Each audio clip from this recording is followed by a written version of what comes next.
ating public service. Diyan po sa Bulacan, live from Barangay Sumapang Matanda, Malolos City, Bulacan. Nandito po si UNTV Rescue Responder. Walang iba pa kundi si William Canlas. Go ahead, William! Magandang araw, Attorney Dot and Manuel. Ngayon po ang ika-4 na araw ng ating 8th anniversary week-long celebration. At ngayong araw ay ang ating nationwide Opta and Optical Day.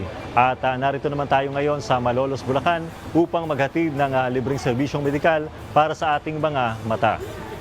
Ang ating paningin ay isa sa pinakamalagang aspeto ng ating pangangatawan. Gumaganap ito ng malaking bahagi sa ating pang-araw-araw na pamumuhay. Sa ating paglaong sa buhay, ang pangalaga sa ating mga mata ay nararapat na makatanggap ng regular at maagap na atensyon. Ngunit sa ating pagharap sa iba't ibang hamon ng buhay, ang kalusugan ng ating mga mata ay malimit na hindi mapaglaanan ng atensyong medikal.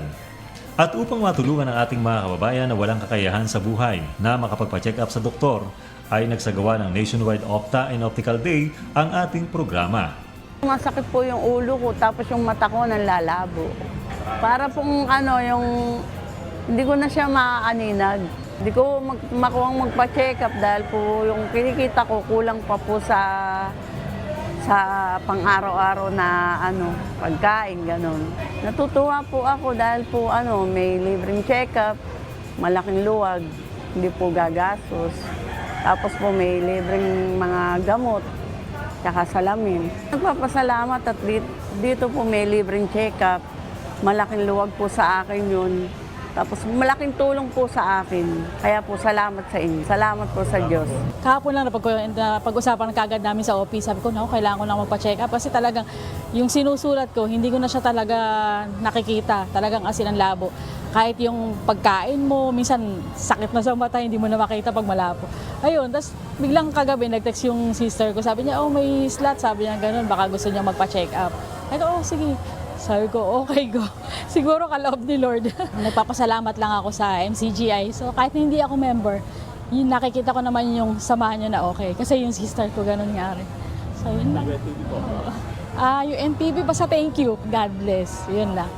First time pala ngayon, kaunanahan pala ngayon na magpatingin sa mata. Sabi ng doktor, yung katarata nga raw ang may diferensya. Pansamantala, habang hindi pa na i-follow up yung yung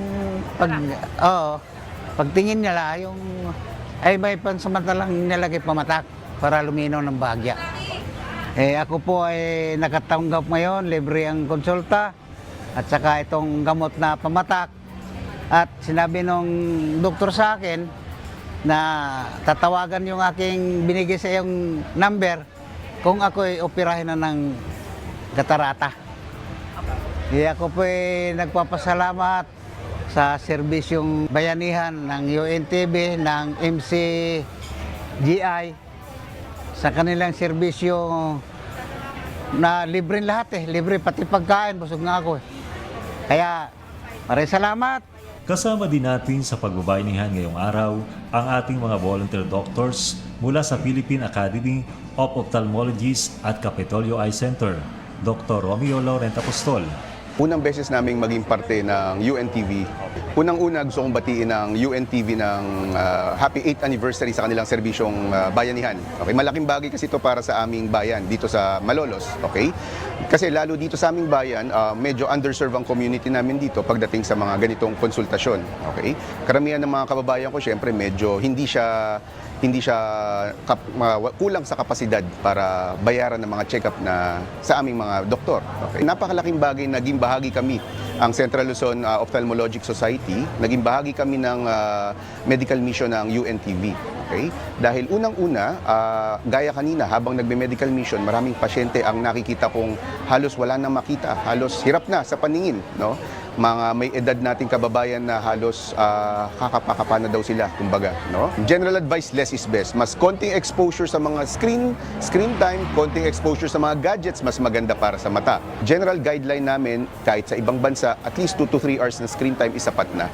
Okay? At number 2, sa bata, ang pinakamahalaga, maagang makita kung may grado ba siya o wala. Okay? Dahil hindi magsasabi ang bata kadalasan na malabo ang mata niya. So siguro at least once a year check-up sa doktor sa mata ay malaking bagay para ma-prevent natin yung mga ganyang bagay. At yan po ang update mula dito sa Malolos, Bulacan. Kami po ay bumabati ng isang Happy 8th Anniversary Serbisyong Bayanihan. Kabalikas sa buhay, maasahan at tunay pag-ibig!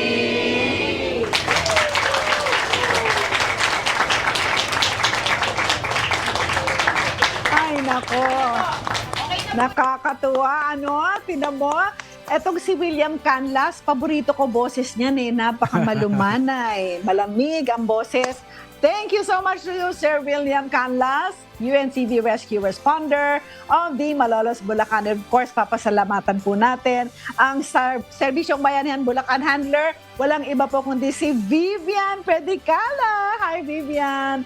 And of course, we would like to acknowledge the following: MCGI District 2 Bulacan, MCGM Malolos Bulacan Production Team, Kamanggagawa Foundation Incorporated, of course, UNTV News and Rescue Malolos Bulacan Chapter, and ang mga doktor natin. Go ahead, Manuel. Sino sila?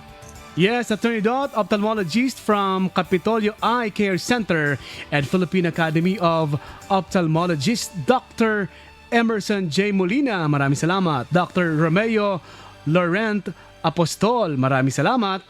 Capitolio Eye Care Center staff, nandiyan po si Genald Mananghaya, Christopher Ridad Tagle, John Paul Lezondra, John Michael Figueroa. Yan, maraming salamat sa kanilang presence at pagtulong. Yes, Attorney Dot. Yes, maraming salamat po sa ating mga doktor, and thank you so much dun sa sino yung nagsalita kanina, si Dr. Apostol, at saka yung isa pa na nagre-remind po sa atin na alagaan po natin ang mga mata natin. Ang screen time daw po ay 2 to 3 hours lang, at of course Yes. magpa-check up at least once a year sa isang ophthalmologist. Go ahead, Manuel. Yes, alas 4:59 ng hapon, magbabalik ang Serbisyong Bayanihan.